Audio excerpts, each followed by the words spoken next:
I'm going to share with you the secret key to unlocking the potential of everything in your life.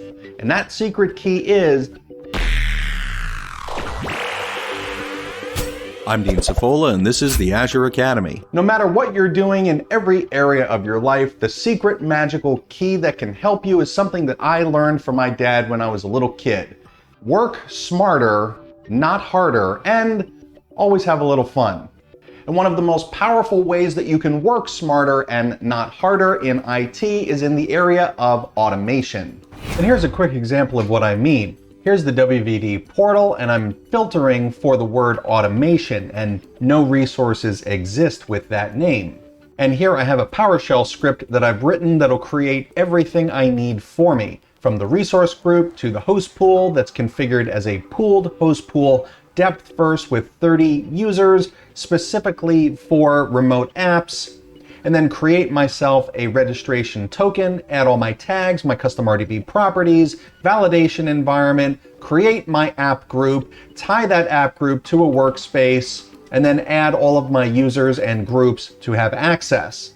And I can go to the portal, pull down the Azure Cloud Shell, paste in the code, and then before you know it, the code will have created all of those different resources, tied them all together, added all of the different users that I want to have access, and my deployment will be fully finished in just a few seconds. So if I go back to the portal now and I refresh, there's my new host pool, and when we go in there, we look at our RDP properties, we go to the advanced section, there's everything that I asked for. Under the properties, it's a validation pool, depth first for 30 users. My app group is already here and set up.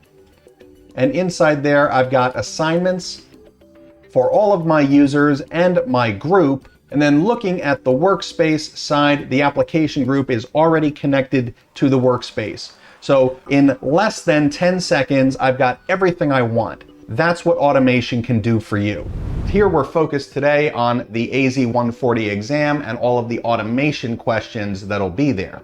And those automation questions will focus around three key areas: the Azure CLI, PowerShell, and ARM templates. And this is also the perfect time for me to introduce you to something called What the Hack. What the Hack is an initiative where people inside Microsoft have developed a lot of challenge-based learning content, and my team at Microsoft has created a hack specifically for Windows Virtual Desktop. So this is all supplemental material that'll help you prep for the exam. And the link for it is again in the video description down below. And there are 11 challenges in all, and the videos in this series align very closely with those challenges. And the idea is you could watch the video to get the background and understanding of what that challenge is about, walk through the challenge, and then you'll understand what it is you need to create in that particular section. And if you run into trouble, you can always refer back to the videos or put a comment in there and just ask me and I'll see if I can help you out. And the automation challenge is challenge number 9, and that's what we're working through here. So in the student's guide, you'll see that there are 6 different tasks that you need to accomplish. So let's jump in. So my main goal in this video is to help you learn how to explore all of your different options for PowerShell, Azure CLI, ARM templates, so that you can learn how to figure out all the answers rather than me just giving you a finished script that has all the answers in them. That really wouldn't help you. So we'll be doing a lot of exploring here as we look through our tasks. And our very first task is to replace our WVD session host in UK South with a new image. So here's your typical list of tasks. Make sure that drain mode is turned on for the existing systems. Validate that there are no sessions running on any of those existing systems. And once you're clear, remove all those old session hosts and delete them. Then we need to generate a new registration key and then deploy our new hosts into the pool. So I've opened up a Cloud Shell here just by clicking on that button right there in the portal. In PowerShell, the very first thing in exploration that you figure out is this very important command of either get help or get command. And then I'll put in a space and a star, which means give me everything, but I want everything that relates to WVD. Okay, so every single command related to WVD is here. And notice that the source for this is the az.desktop virtualization. This is the PowerShell module and also is the name of our resource provider, which we need on the Azure CLI side. So if I type az space desktop virtualization -h, that's the help for that particular module. And then it shows that you can execute commands against application groups, host pools, and workspaces. Now, all of this is documented, and I want to show you how to find it. So if we go to the Azure documentation, to Windows Virtual Desktop, and here under Resources, there is the PowerShell, which I'll open in a new tab. And then under References, we have the Azure CLI, which I'll open in a new tab as well. And this is the same thing that we saw from get command, all of the different PowerShell commands related to WVD. And on the Azure CLI one, same thing. Our very first step that we want to accomplish is how can we set drain mode? Right, so here's our list of all of our commands, and we want the ones related to session host. Well, here's the get session host command. Would that help? Well, get is usually related to giving you information, so it wouldn't help us to make a change. Okay, well, usually in PowerShell, the commands are get or set. So let's see if there's a set session host, which would be further down. No, there isn't. Okay, well, oh look, there's these updates. And there's an update session host. Well, let's click on that. Now, the way that these commands are structured is there's your command, update-az-wvd session host. And the ones that do not have brackets are the required parameters. All these ones with brackets are optional. So when we run our command, we need the name of our host pool, the name of our session host, and the name of our resource group. And then the optional property that we'll be adding is allow new session host, and we need to set that to false. So for our particular use case of the UK South host pool, and I've just got the one host in there right now, there's the name of our host pool, the name of our resource group, and the name of our session host with allow new session is false. And now if we go back to the Azure portal, and you can see our drain mode is now set to on, and we can turn it off just as easily. And back in our command, the only thing that we have to change here is from false to true. Run that, and that'll take a second, and then we go back to the portal, refresh, and we can see our drain mode is now set to off. Next, we need to get some information about our session host and make sure there's no active user sessions. And looking at the PowerShell commands for get session host, I'm not seeing anything about users. Now, how would I find this if I was in the portal? So I'd go to the host pool under session host and then click on the particular host. And then on that host, I'd see any users that were logged in. So maybe this isn't a session host thing, maybe this is a users thing. Because if I go back to the main screen in the WVD Admin Center, I can go to users. And I can put in a user here like Adam Warlock, and then I can see what sessions Adam has.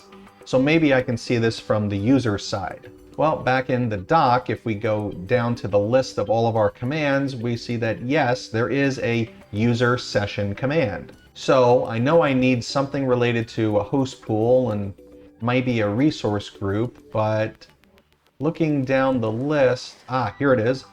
Get AZ-wvd user session, where I can tell it the host pool, the resource group name, and the session host.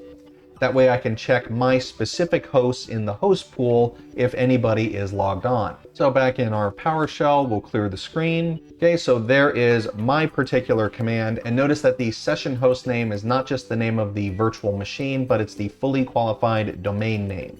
And so I hit enter and nothing comes back. So now that we've verified that there are no active sessions running on our UK host pool, we now want to take this particular host and remove it from our host pool and then build a new host in its place. Now looking back at the command that I just used of get-azwvd session host, I'm guessing that the way I could remove it is simply by changing this to either delete wvd session host or remove. So let's try delete and see what happens.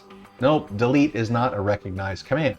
Okay, so what are all the session host commands? And we can discover that either by looking at the doc or doing get command * azwvd session host. And then we just change get to remove and then execute the code. And it looks like it worked. And you can verify that in the portal that our session host has been completely removed. So now to add a new host, what we would do in the portal is click the add button at the top and walk through the provisioning process to stand up our new host. So the very first thing that we need in order to do the add process is we need a registration key. So I want to do a command of get-az-wvd host pool, and the one specifically that I'm looking for is in the UK South. So there it is, but it doesn't really tell me a whole lot. So when you find something like this and you want to dig deeper, just run the same command again and put a space, then a pipe, and then try select star. And that'll show you all of the different things that are in that object. But all of that stuff here about the registration time info is empty, just like it was in the portal.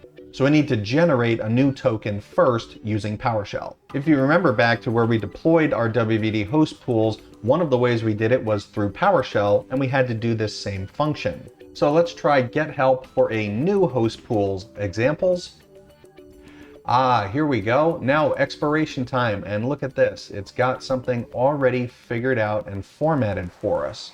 So the command here is update AZ-wvd host pool with the resource group name and name of our host pool itself with the registration info expiration time of that big long PowerShell string that'll give us the date and time in the exact format that it wants. And then we add the registration token operation of update. And we'll hit enter for that. And looks like it worked. We'll go back to our get host pool with select star. And there is our new registration token and expiration time. So the command for this is new AZ resource group deployment. You give it your resource group name and then a URI where your template can be reached. When you execute the template, I've of course got parameters. And so it's going to ask me for those and I just fill it out. And then back in the resource group, we can see we've got a deployment going here. We go to our new host deployment. Everything is just kicking off. And of course, that'll be done in a few minutes, so let's move on. For this second one, we'll be looking at the Azure CLI, and we need to update the properties of our East US host pool. So first, we want to do a complete reset on all the properties back to defaults, and then we want to add the following properties to enable camera and microphone redirection and disable multi-display support. Then we'll finish with changing our load balancer algorithm. So here's our East US host pool, and under RDP properties, if we just go to the advanced here, we'll see that we've already got some of that stuff present, but we want to wipe the slate clean. You can see the format of the command for your host pool would be AZ desktop virtualization host pool, and then you take some kind of action. So we'll use the host pool show command, and that gives us the info on a specific host pool that's in a specific resource group. And it outputs everything into this JSON format. So if we scroll up here, we can see the custom RDP properties just like we saw them in the portal. So we want to reset that to 0. So the command is in the resource provider of desktop virtualization. We're working with a host pool and we are updating it. And we need to give it the resource group name and the name of our pool. And the optional parameter that we're adding here is the custom-rdp-property. That takes an input inside quotes. And so we have to put a quote, then a space and a quote since we want the entry to be blank. Then we hit enter for that. And there's our output. So we can scroll up and see our custom RDP property is now empty. Now the ones that we want to add are the ones for our audio and video capture, as well as blocking multi-monitor support. So back in the Azure documentation, if we do a search here for RDP and we look at supported RDP file settings, that'll give us the exact syntax that we need for each one of these commands. And here's the way that the command should look. Now, when you add multiple RDP properties, you have to separate them with a semicolon. So we've got here 3 different properties: the audio capture mode, the camera mode, and then use multi-monitor. So we'll execute that command and then look back at our properties here, and that all looks good. So we know that we want to update the pool with changing our load balancer. Now I don't know exactly how to write that command, and we could look at the docs, but if we just try to ask for help by doing hostpool update-h, then that'll tell us all of the required parameters. And we can see in our example here, just like through PowerShell earlier, some examples for how to write the command, and that would be load-balancer-type, and then we just put in breadth first or depth first. So I've added that optional parameter for load balancer type depth first, and then we'll hit enter. And then we scroll up and then we can see there's our depth first setting. So let's move on to number 3 here, where we're going to publish a remote app in our UK host pool. In order to do this, we need to create an app group called Monet using the Azure CLI, then publish Paint as our application in that new group with PowerShell, then use PowerShell to change the name that we're going to see for Paint to Monet, and then do some RBAC assignments. So we know that we're dealing with an app group and we know we want to create it, so let's put that in and then ask for help. Looking at our requirements here, we have to provide an app group type. In this case, it'll be remote app. Then we need a host pool ARM path. Not exactly sure what that is. We need a location, a name, and a resource group. So if we scroll down a little, we've got an example here for how to create a new app group, and it shows host pool ARM path, and then it has what looks like a resource ID for our host pool. Okay, there you go. There's the answer. So let's put that in. So my group will be called Monet. There's my resource ID for my host pool, and we're done. Next, we're going to use PowerShell to take Paint, since that's on every machine, and add that to our new app group. So I'll do the get command again for the AZ-140 app, and there is a new application command.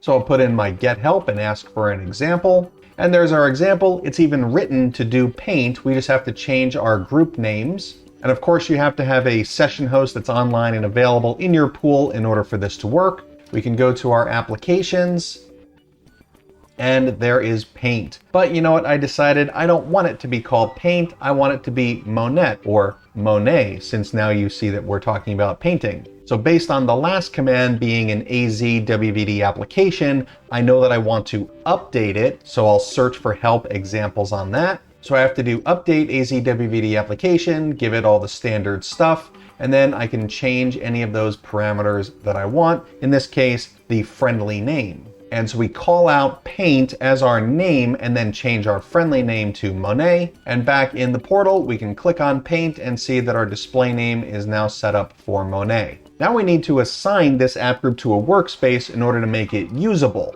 So using the workspace show command in the Azure CLI, there is my existing workspace, and I need to update this to have a new application group reference. Let's do the workspace update and ask for help. And then if we scroll up here, we know we need an application reference. So judging by what our last command was, this is the application group's resource ID. And then we need the resource group and name of our workspace. And for this, I want to use a variable. This allows us to capture something without having to do a whole lot of copy paste and just use it in our next command.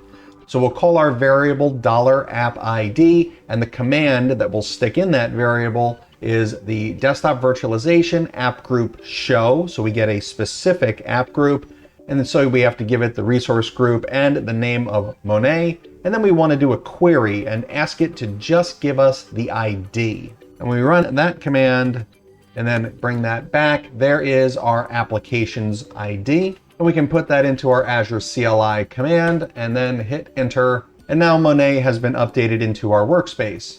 Now we want to solve for our user assignment. And the Azure CLI command for this is AZ role assignment create. So let's ask for help. And here in our example, we see that we need an assignee. In this case, we'll use Hulk. And then we need a role, and that'll be desktop virtualization user, and then a scope. So if we scroll up a little bit here, scope is going to be the resource ID of our application group. Well, that's okay because we already have the app ID saved as a variable, and now we can reuse it. So there's our command, assignment create for Hulk for the role of desktop virtualization user, and our scope is our application ID. Okay, so assignment created. We go back to the portal and go under our assignments, and that was successful.